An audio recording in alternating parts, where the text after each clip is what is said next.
హైదరాబాద్లో ఒక్కసారిగా వాతావరణం చల్లబడింది. నగరంలో కుత్బుల్లాపూర్, చింతల్, షాపూర్ నగర్, సూరారం, బాచుపల్లి, నిజాంపేట తదితర ప్రాంతాల్లో ఒక్కసారిగా వాతావరణం మారింది. నగర వ్యాప్తంగా పలు ప్రాంతాల్లో ఈదురుగాలులు, ఉరుములతో కూడిన భారీ వర్షం కురుస్తోంది. దీంతో ఇన్నాళ్లు ఉక్కపోతతో అల్లాడిన నగరవాసులు ఒక్కసారిగా ఉపశమనం పొందుతున్నారు.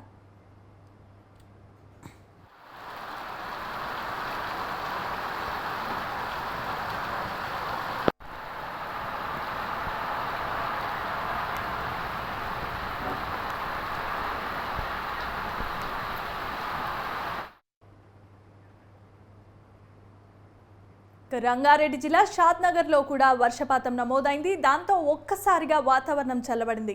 ఉదయం నుండి ఎండవేడిమికి ఉక్కిరిబిక్కిరైన ప్రజలు ఒక్కసారిగా వర్షం కురవడంతో అంతా ఊపిరి పీల్చుకున్నారు.